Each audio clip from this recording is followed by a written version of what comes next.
To be human is to tell a story.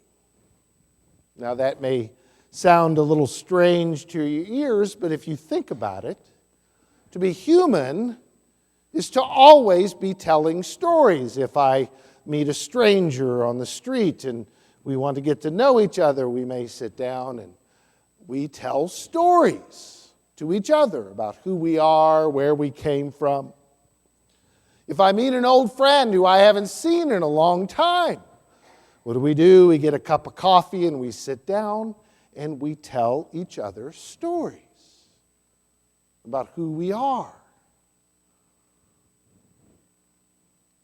We tell stories all the time, wherever we are. In fact, to be human, in many ways, our very identity are the stories we tell to the people around us, or even more importantly, the very stories that we tell ourselves about who we are.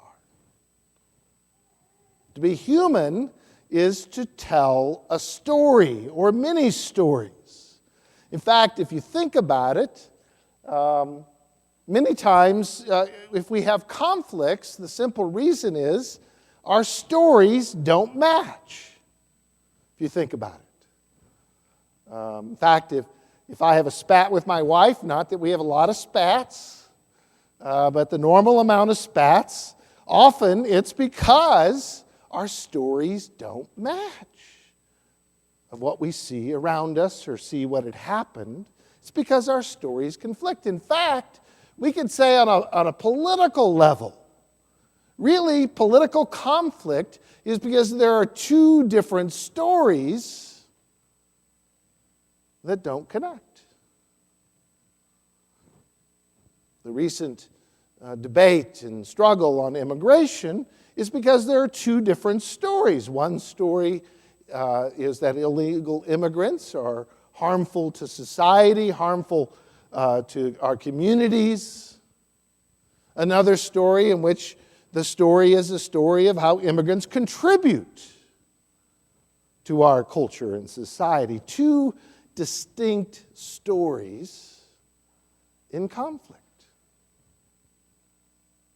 So we struggle to make some sense of our shared reality. So it's not surprising that to be human is to tell a story, but at the root of our religious faith, at the root of our faith itself, is stories. Now, it isn't just, we could actually tell stories any Sunday. In fact, that's exactly what we do almost every Sunday when we read from Scripture, is we read a story. So we could actually have our rocking chair and our books up here. We could have every Sunday be a summer of storytelling, because every morning when we gather on Sunday morning, we are listening to and telling stories. Part of the interesting part of the stories at the root of who we are is that we actually have at least 4, maybe 5 distinct stories in our Gospels, coming from 4 different areas. And biblical scholars will tell you that they probably pulled these stories from different sources, 3 or 4 different sets of stories. But it's interesting to always ask yourself when these stories are combined is why they put these stories together in the particular way they did. That a central part of our identity as followers of Jesus, as disciples, is to see how they've connected these stories, and in connecting them, tell us something about what they're trying to say. And our 4 stories this morning are just such an example.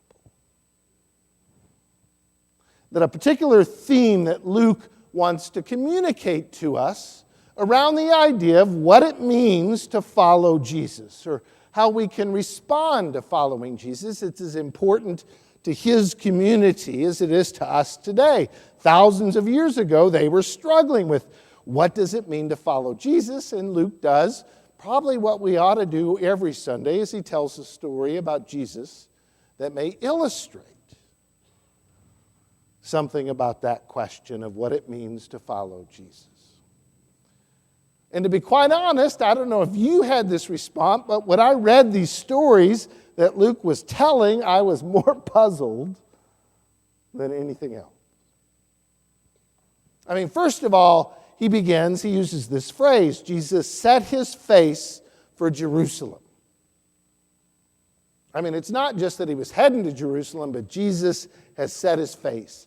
Luke, in his telling of this story, wants to communicate how important a step this is. He has set his face for Jerusalem, and he comes upon this village of Samaritans.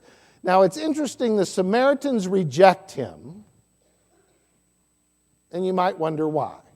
Now, I do want to make a point that even though these Samaritans rejected him, and James and John want to punish, call down fire and brimstone because they've rejected Jesus. In fact, he rebukes James and John. He doesn't rebuke the Samaritans. It's interesting. He rebukes his disciples who want to punish the Samaritans because they haven't followed Jesus. It's an interesting tidbit there in that story, an important one. But the reason why the Samaritans rejected Jesus, it may be something you don't know about the difference between the Samaritans and the Jews, in that they had this severe doctrinal important part of their faith in which they see the center of the universe, God's presence, in two distinct places. For the Jews, it was in Jerusalem. For the Samaritans, it was this mountain in Samaria. We may not think that's a kind of radical distinction to make, but it was essential to their identity. It was the source of the conflict between the Jews and the Samaritans. These different idea about who God is, a different story that they were telling about who God is and where God resides. So their rejection of Jesus is that he's going to Jerusalem,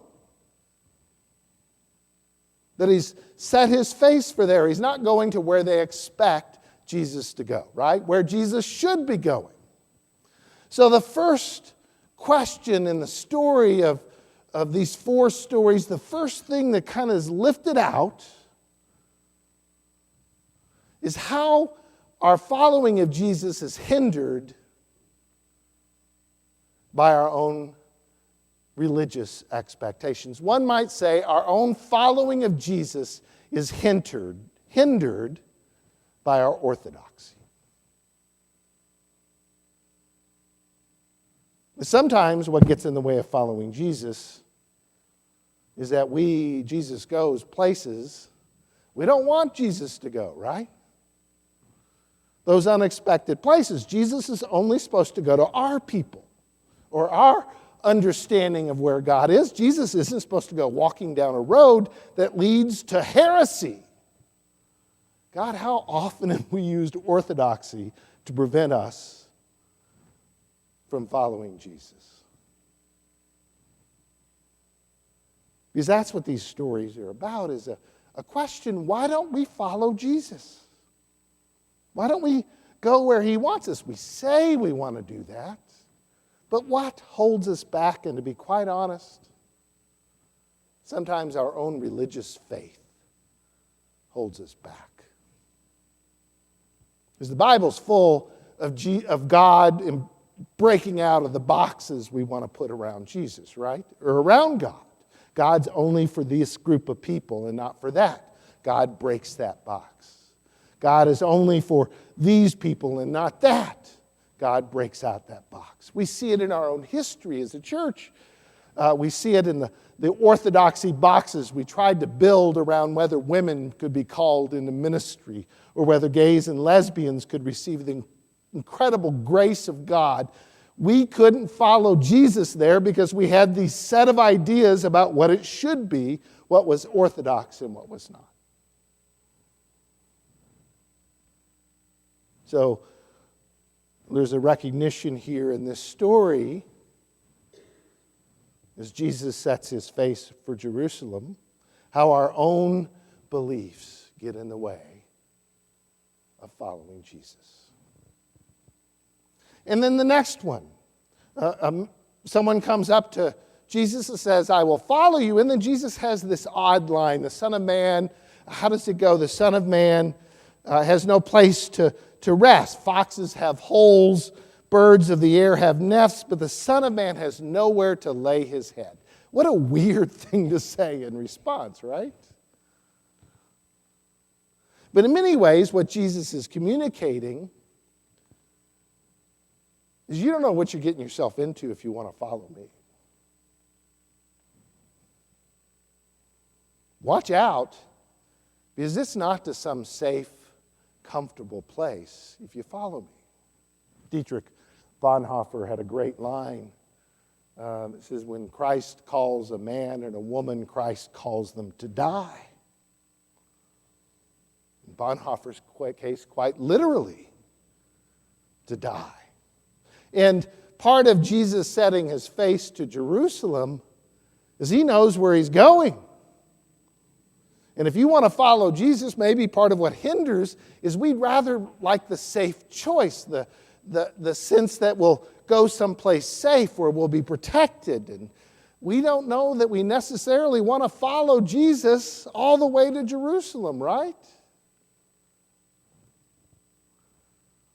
Because that's too hard. It's too scary.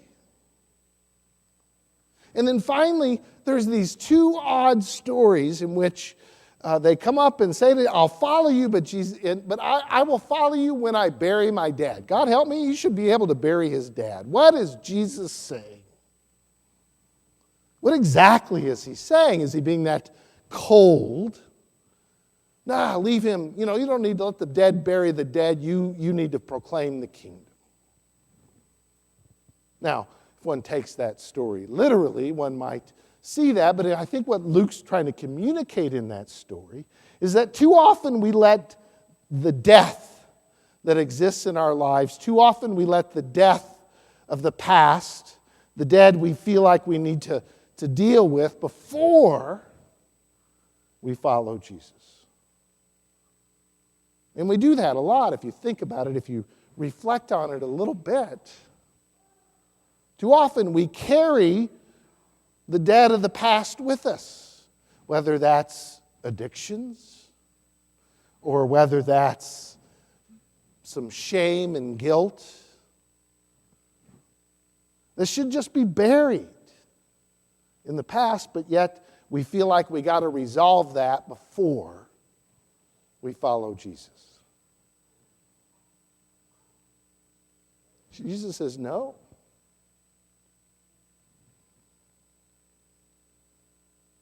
And then there's someone who says, I'm ready to follow you, but I just need to say goodbye, just being polite and kind and needs to be. And in part, I have obligations to things in the past or to people in the past, and yet Jesus challenges even that.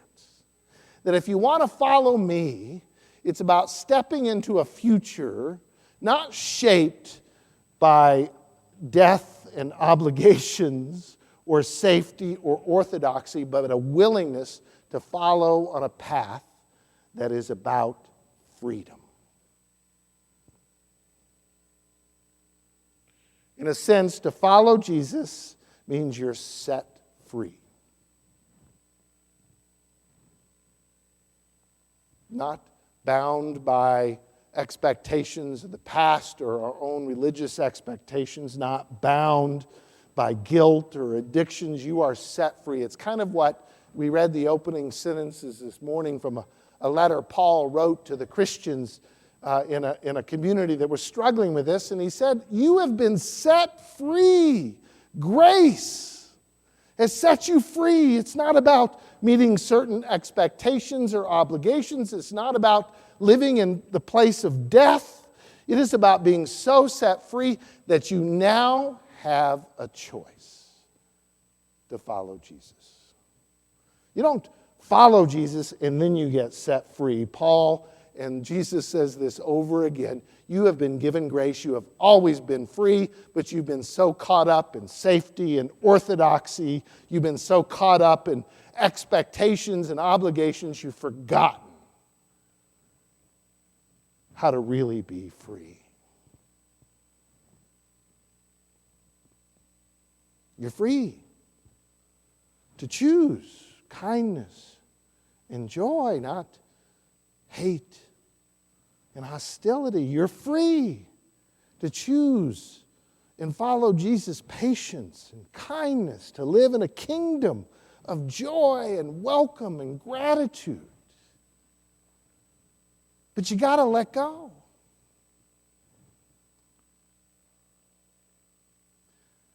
I think and I believe that every single day, we tend to think in terms of hearing Christ's call, that it happens, amazing moments in our life, and that's true. There's these singular moments in which we have chosen a path that's different than the brokenness, and those are incredible, powerful moments. But I think the truth is we are given an opportunity, we are free to choose the kingdom every single day. To let go of those things that hinder us, let go of our expectations, let go of our boxes that we think, let go of our fear. To let go of those things that bind us to the past. Because Jesus calls us to be free.